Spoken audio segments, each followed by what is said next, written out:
Welcome you all to this new lesson of circuit theory.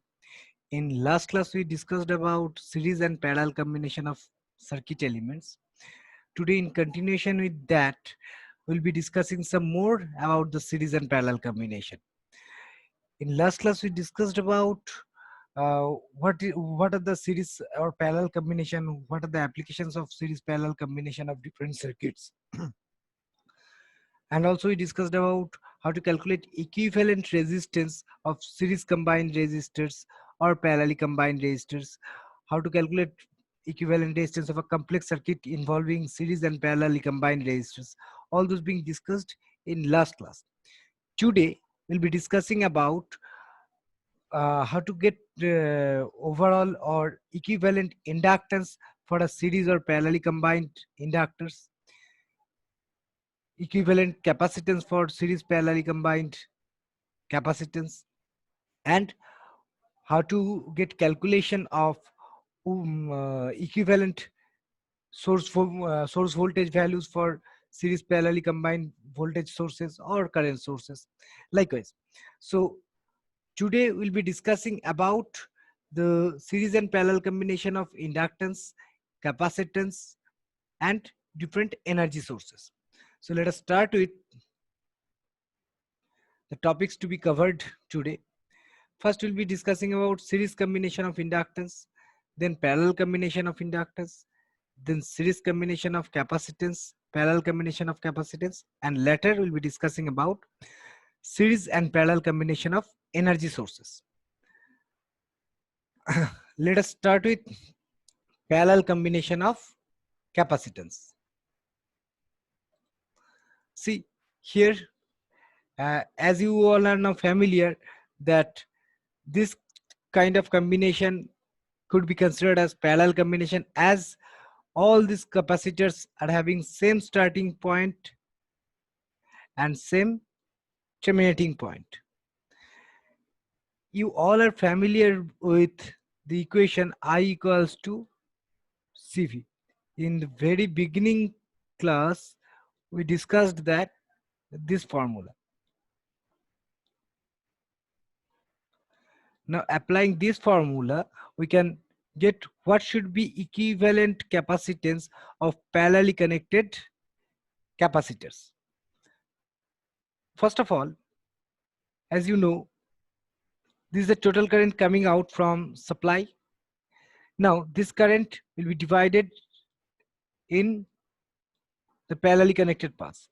So total current I is getting divided in I1, I2, I3 dot IN. So this equation is valid for the circuit that total current I is equals to I1 plus I2 plus I3 plus I4 plus dot IN. Now for uh, for a single resistor, for a single capacitor, what can we say? Say for capacitor C1. For C1, following this equation, I1 equals to C1 dVdt. See, across C1, C2, C3, C4, Cn, across all these capacitors, same voltage V will appear as these are connected in parallel. We already have discussed in last class why for parallel circuits voltage should be same in each element. So following that, what can we say? I1 equals to C1, I1 equals to C1 dVdt. Similarly, I2 equals to CVdt, C2 dVdt, IN equals to Cn dVdt. So by combining all this, what can we say? dVdt can be taken common from this equation, and C1 plus C2 plus C3 plus C4 dot Cn.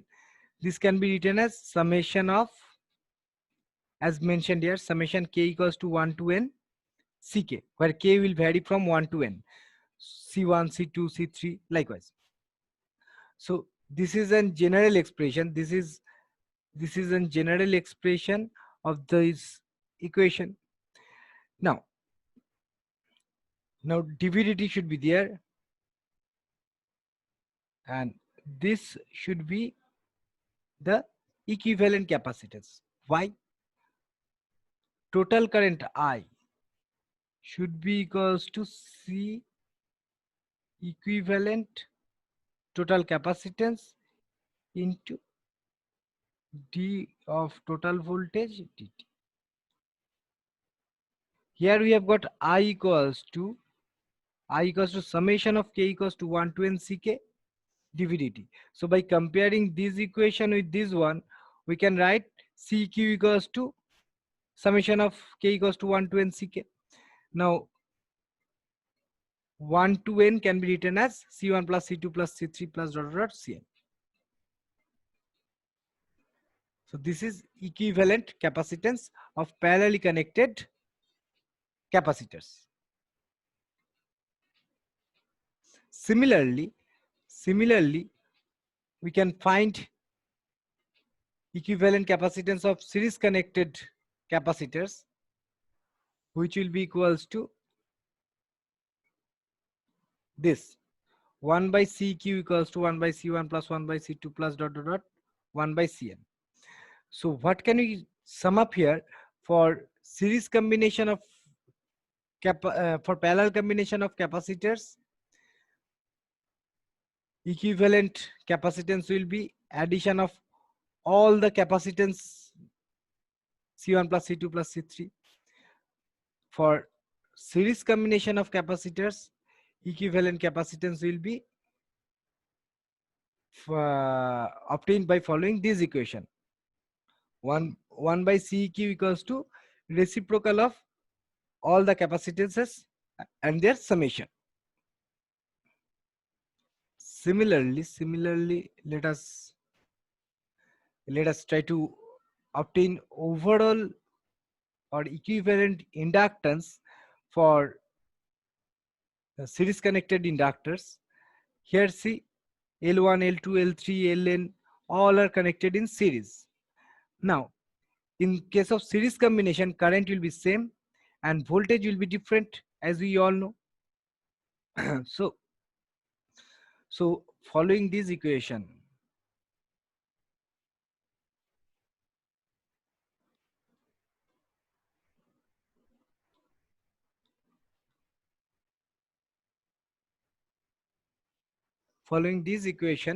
what can we write? As these are connected in series, so this equation holds good. V equals to V1 plus V2 plus dot dot dot Vn. Now V equals to L di dt. Voltage across L1 is V1, so V1 will be equals to L1 di dt. Current through L1 is I, current through L2 is I. So in all the cases, similarly V2 will be equals to, only there will be one change, L1 will be substituted by L2.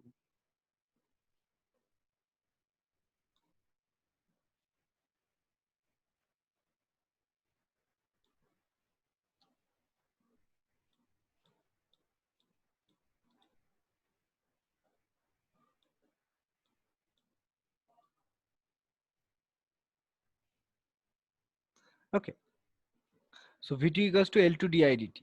So V1 equals to L1 di dt, V2 equals to L2 di dt. Similarly, Vn equals to Ln di dt. Now again, taking di dt common from this equation, we'll get general expression for L1 plus L2 plus L3 as this. So as you know, total voltage V equals to total equivalent inductance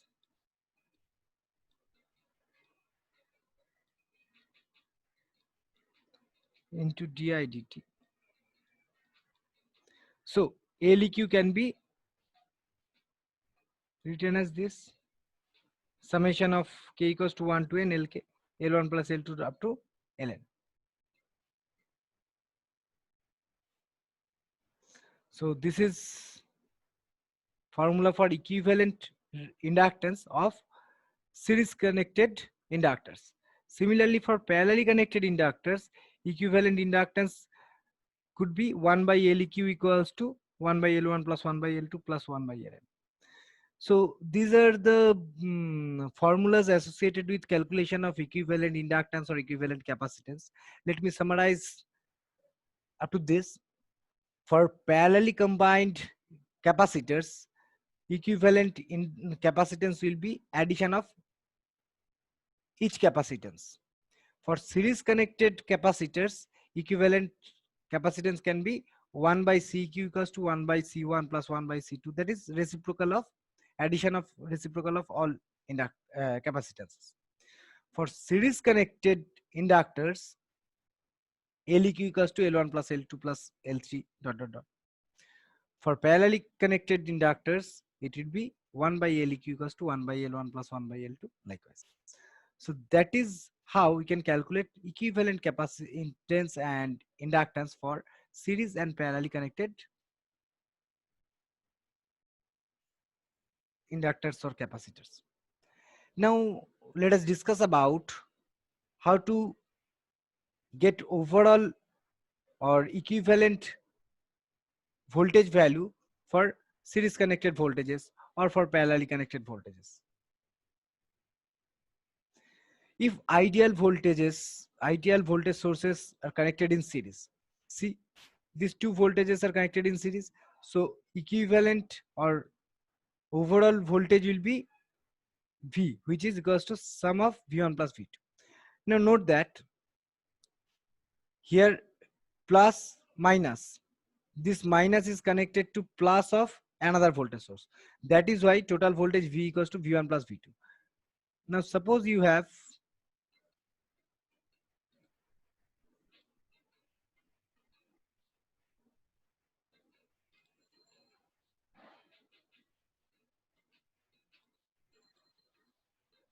one such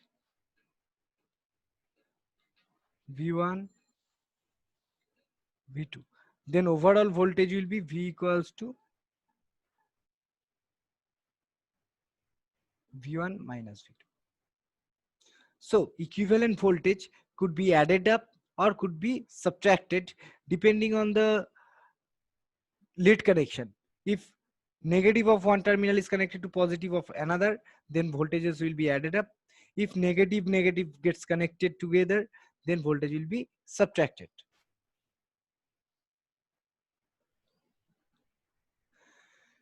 Now practical voltage source connected in series. As we discussed in previous class, a practical voltage source should have a magnitude of voltage in series with a resistance.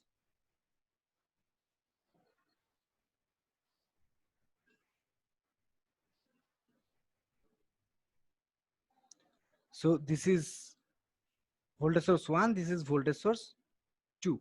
Now if these are added, these are connected together in series, what will happen? Voltage magnitude will be added, V1 plus V2, and as resistors are also connected in series, so internal resistances will be added. So this will be equivalent voltage uh, and corresponding equivalent internal resistance of a practical voltage source.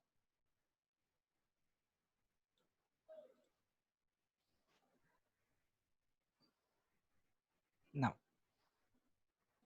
practical voltage sources connected in parallel. If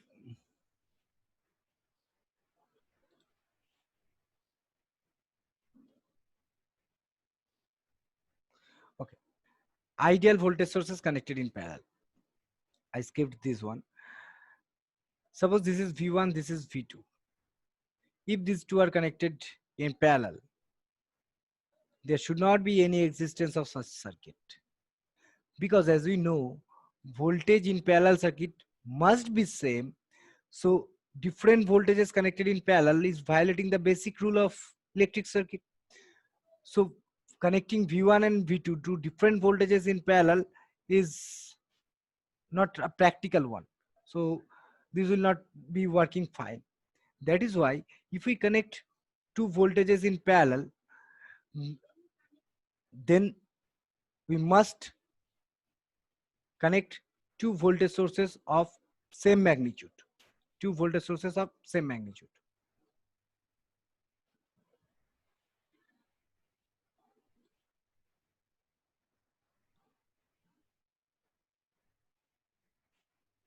Okay. Now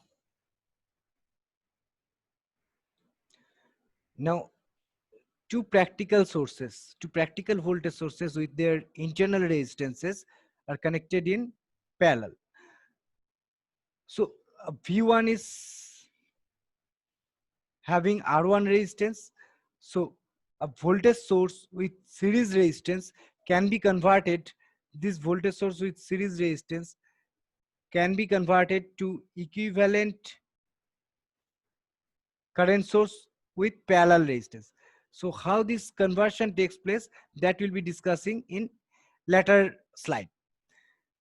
As of now, just make it sure that it is understood if a voltage source is having a series resistance, then that can be treated as a current source with a parallel resistance, and the current source value should be V1 by R1, voltage source divided by its internal resistance, and parallel resistance should be as same as the parallel series resistance of the voltage source. So this is the replacement of this voltage source, and this is replacement of this voltage source. So any voltage source with series resistance can be connected, can be replaced by a current source with a parallel resistance. Now, as this transformation can take place, what can we say? Two current sources are connected in parallel. So total current source will be addition of both the currents, as both the currents are in same direction, and total resistance R1 and R2 are connected in parallel. So equivalent resistance will be R1 R2 R1 R2 by R1 plus R2. Now again, a current source with parallel resistance can be converted to a voltage source with series resistance, just opposite to this conversion. So this conversion take place, or vice versa, this conversion take place. So this is this conversion.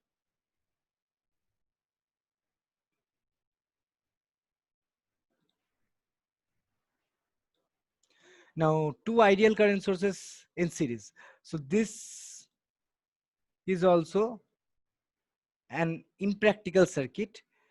Two current sources of different values cannot be connected in series, because in case of series connection, same current should be flowing. So if this current source is having 10 ampere, if this current source is having 5 ampere, then this circuit will not work, and there is no need of two current sources connected together in series.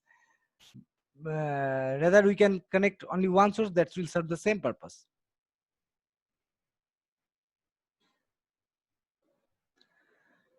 Now practical current sources in series, as like previous one, voltage sources in parallel. See, this current source can be converted to a voltage source with a series resistance, and this current source with parallel resistance can be converted to this one. Now total voltage will be V1 plus V2, and total resistance will be, as connected in series, will be R1 plus R2, and later this can be again converted to this voltage source with series combination of resistance can be converted to a current source with a parallel combination of resistance.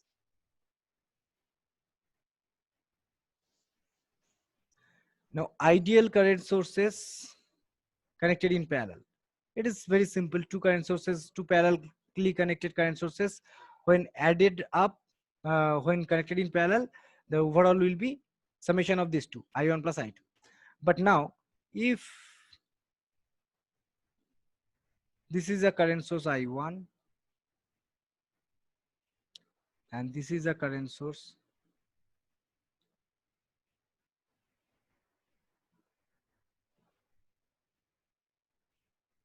I2, then overall current, equivalent current will be I1 minus I2,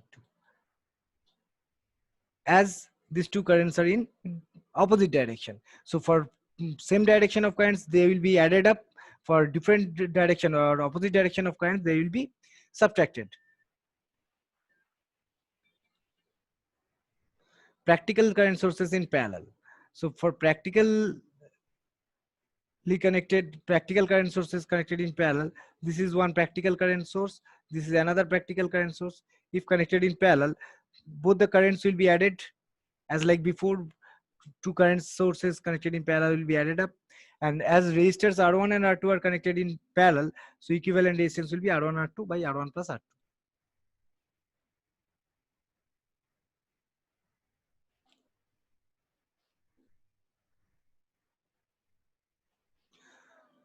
So this is up to this. In this section we discussed about different current sources connected in series or parallel, whether it is ideal or practical, how to get equivalent drawing, that we discussed. We also discussed about voltage sources connected in series or parallel, ideal and practical both cases. We discussed about series connection of inductances, parallel connection of inductances, how to get equivalent of those, and also discussed about series and parallel connection of capacitances. So in next class, we'll be discussing about uh, different other rules such as voltage and current divider rules, concept of open circuit and short circuit. And this will be discussed in next class. As of now, for today, I'm ending up here.